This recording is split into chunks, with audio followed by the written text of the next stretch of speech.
इस वक्त जो सियासी बहरान है, इससे पहले हमने देखा कि कश्मीर की जब हम हिस्ट्री देखते हैं, बिलखसूस जब आप भी प्राइम मिनिस्टर रहे, तो एक मुश्किल टाइम था, अर्थक्वेक आया था, सैलाब के बाद आप मुश्किल वक्त में प्राइम मिनिस्टर बने। लेकिन इस वक्त जो सूरत हाल है, इससे पहले नहीं थी। अब जब हम देखते हैं कि वफाकी वुज़रा के बयानात वफाक की तरफ से और फिर हम बिलावल भुट्टो साहब के बयानात देखते हैं, तो हमें ऐसे नज़र आता है कि कोई ज़िम्मेदारी लेने को तैयार नहीं है। तो आप क्या समझ रहे हैं कि जो बहरान है, इसका जो डायरेक्टली ज़िम्मेदार कौन है? और जो बिलावल साहब कह रहे हैं कि जो वफाकी वुज़रा मेड जो क्राइसिस है, मिनिस्टर ने जो बयानात दिए उसकी वजह से ये मामलात इस नहज पर गए हैं, तो क्या वाकई ऐसे? जी बहुत शुक्रिया। गुजारिश ये है कि आज़ाद कश्मीर का बहरान जो है वो रातों रात पैदा नहीं हुआ, इसमें काफ़ी वक्त लगा। और ये जो सूरत हाल है इसका बहुत और जायज़ा लेने की ज़रूरत है। एक तो ये है कि इसके 2-3 फेजेज़ हैं। एक फ़ेज़ वो है जो पिछले 2-3 साल से तहरीक शुरू हुआ, और ये वो अरसा है, इस थोड़ा सा और 2-4 साल पीछे चले जाएं कि जब तहरीर स्क्वायर से शुरू होने वाले आलमी बहरानों ने जन्म लिया और वह सारी दुनिया उसकी लपेट में किसी न किसी तरह आई, और हम भी थोड़ा बहुत, हमें भी उसका हिस्सा मिलता है।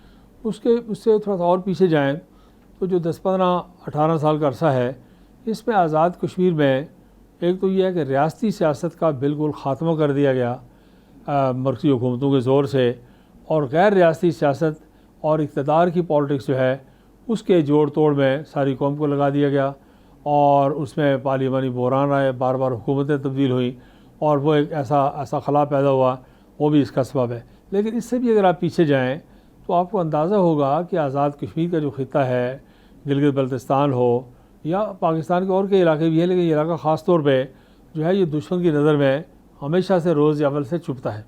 और इसमें उन्होंने कभी भी इस बात की उन्हें इससे गुरेज नहीं किया कि वो आज़ाद कश्मीर के हालात, गिलगित बल्तिस्तान के हालात और पाकिस्तान के अंदरूनी हालात से इस्तेफ़ादा ना करें, उसको हवा ना दें और ख़राबी ना करें। तो फिर इसी के साथ साथ उन्हें बैरूनी दुनिया में बाज़ लोग ऐसे हैं कि हमारे बड़ी मुहिब वतन, बड़े पैट्रियाट, बड़े आला दर्जे के कश्मीरी पाकिस्तानी डायस्पोरा है, लेकिन उसमें कुछ ऐसे लोग ज़रूर हैं जो किसी न किसी वजह से मुख्तलिफ़ तहरीकों के साथ जुड़े हुए हैं। आप देखते हैं कि सिंध के अंदर एक हालात रहे ऐसे, कराची के अंदर रहे हैं, KP के अंदर रहे हैं, बलूचिस्तान के अंदर। तो उन लोगों के उन तहरीकों के साथ वाबस्ता जो लोग हैं उनका मरकज़ भी यूरोप है, और वहाँ पे कश्मीरियों की भी एक बड़ी तादाद है। तो ये इन सारी बातों का तालमेल भी करवाया गया, और लोग अभी तक पाकिस्तान के जो मुखालिफ और दुश्मन क़ुव्वतें हैं वो कर रही हैं।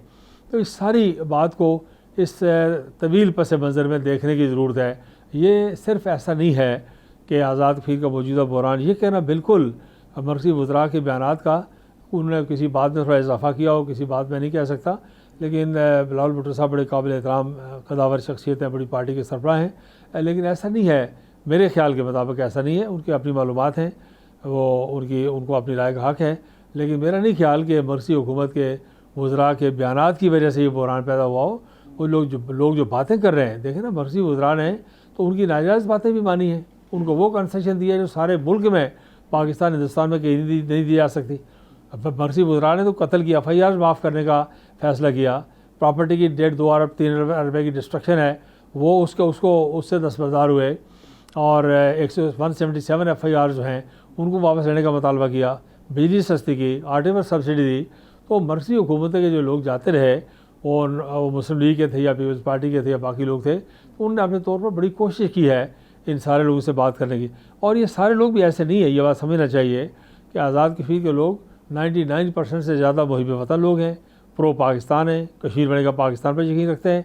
एक तबका बीच में ऐसा आ गया है जो ये बहुत औल फौल बातें करता है, बेसरोपा बातें करता है। कभी माहिरीन की नशिस्तें हो गई, कभी पाकिस्तान के साथ ताल्लुक़ हो गया, कभी पाकिस्तानी फ़ौज की मौजूदगी हो गई, कभी माहिदा कराची हो गया, कभी आज़ाद कश्मीर का एक्ट 74 हो गया, कभी हुकूमत आज़ाद कश्मीर का स्टेटस हो गया। तो ये सारी बातें कि जिनका आज़ाद कश्मीर का आम आदमी के साथ क्या ताल्लुक़ है, सवाल ये पैदा होता है।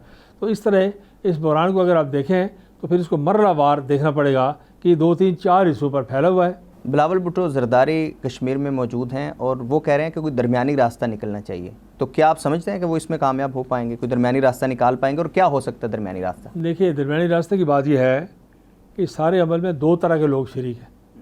एक वो लोग शरीक हैं जो पाकिस्तान के आइन को, कानून को, रियासत को रियासत जम्मू और कश्मीर के इदारों को, आइन को मानते हैं, एक वो लोग हैं, और वो सादा लोग हैं, बेखबर लोग हैं, मासूमियत से वहाँ फंस गए हैं।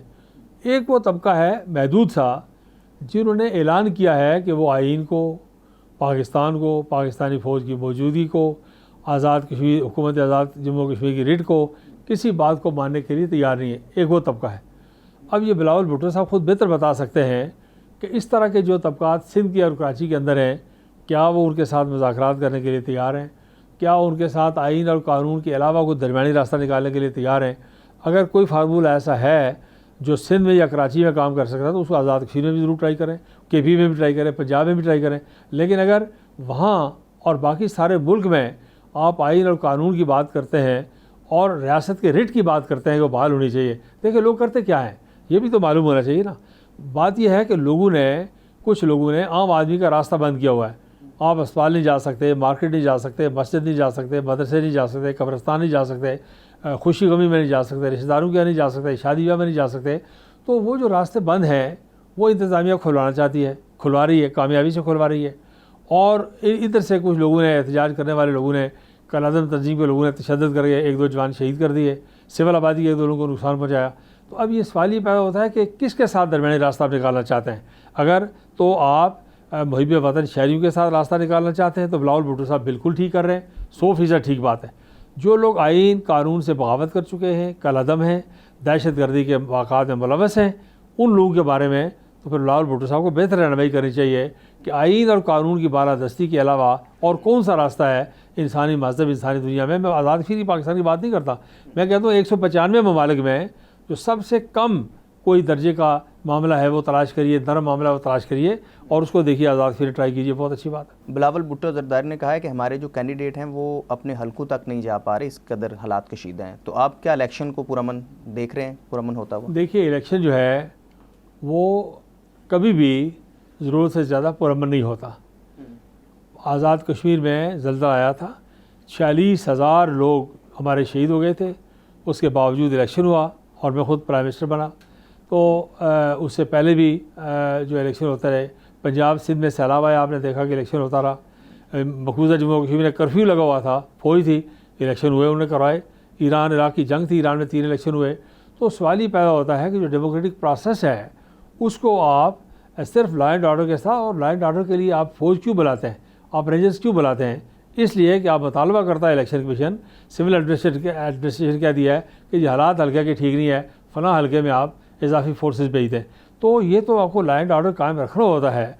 इसलिए इसको बात अगर आप ये कहें कि कोई एक जत्थे की या दूसरे जत्थे की बात मान ली जाए और जत्थों की बात मानकर आप डेमोक्रेटिक प्रोसेस को डिरेल करने चले जाएं और इलेक्शन को शेड्यूल से आगे पीछे करें, तो इसका क्या जवाब तारीख में दिया जाएगा, कौम को क्या जवाब दिया जाएगा कि जहाँ कोई 2-4 हज़ार आदमी उठे, रास्ते बंद करे, वहाँ पे आप सरेंडर कर जाएंगे? ये तो नहीं हो सकता। मैंने जो कुछ सियासत तो थोड़ी बहुत सीखी है, देखी है, 7-8 इलेक्शन में लड़ चुका हूँ और हुकूमत में रहा हूँ। जैसे आपने कहा 2 मरतबा हुकूमत में रहने का मौका मिला है, अपोजिशन लीडर की हैसियत से मैंने काम किया है, ईद शबरातें हमने जेलों में की है स्टूडेंट पॉलिटिक्स में।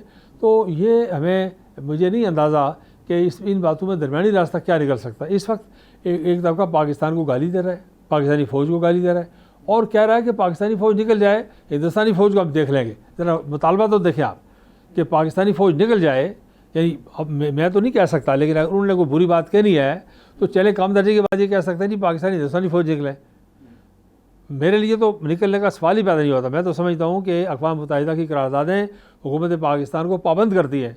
माहिदा कराची मुस्लिम कॉन्फ्रेंस और हुकूमत पाकिस्तान का, मेरी पार्टी का और हुकूमत पाकिस्तान का माहिदा हुकूमत पाकिस्तान को पाबंद करता है कि लॉ एंड ऑर्डर की देखभाल करे। लेकिन अगर वो कहना ही था उन्होंने तो हिंदुस्तान का जिक्र करते हुए क्यों शर्माते हैं? वो कहते हैं कि हिंदुस्तान को बाद में देख लेंगे, पहले पाकिस्तानी फोर्सेज यहाँ से निकले। सवाल यह कि हिंदुस्तान की 10 लाख फौज हमारे बॉर्डर पर खड़ी है, एक हमलावर फ़ौज है और एक दफ़ा करने वाली फ़ौज है। आप दफ़ा करने वाली फ़ौज को घर से निकालना चाहते हैं, आप जो है वो गेट से चौकीदार को हटाना चाहते हैं, मुहाफ़िज़ को हटाना चाहते हैं और चोरों के लिए कहते हैं कि हम उनके साथ बाद में निपट लेंगे, देख लें। ये क्या बात हुई? तो ये जो मुतालबात हैं इनका ठंडे दिल से पाकिस्तान की क़यादत को जायज़ा लेना चाहिए और अच्छे और बुरे में तफरीक करनी चाहिए। जिस बात पर उनका, मैं नहीं कहता कि मेरे कहने पर या मेरी तजवीज़ पर, जिस बात पर उनका दिल मुतमईन हो, जो बात वो पीपल्स पार्टी के लिए, जो बात वो सिंध के सूबे के लिए जहाँ उनकी अपनी हुकूमत है, और मरकज़ को भी जब वो कहते हैं तो देखिए इंतज़ामी ओहदों पर मुस्लिम लीग बैठी हुई है, आईनी ओहदों पर पीपल्स पार्टी बैठी हुई है। ये तो नहीं हो सकता कि जो मीठा मीठा हड़प हो जाए और कड़वा कड़वा थू हो जाए। वो जिम्मेदारी लेनी चाहिए इस बात की, हुकूमत में बैठे वो भी बैठे हुए हैं। यानी आप दोनों को जिम्मेदार समझते हैं वफाकी हुकूमत? नहीं, मैं उनकी बात कर रहा हूँ कि अगर उन्हें कहना है तो फिर अपने लोगों को भी कहें और बाकियों को भी कहें। वो ये कहें कि मरकज़ में बैठे हुए पीपल्स पार्टी और नून लीग के जो लोग हैं, ज़िम्मेदार लोग हैं, उनसे कोई गलती हुई है तो उसकी निशानदेही करें, उनको इस्लाह के लिए कहें। लेकिन मैं बिल्कुल इस बात को मरकज़ी वज़रा के ज़िम्मे मैं तस्लीम करने के लिए तैयार नहीं हूँ। सब्सक्राइब करें और बेल दबाएं ताकि कोई खबर रह न जाए।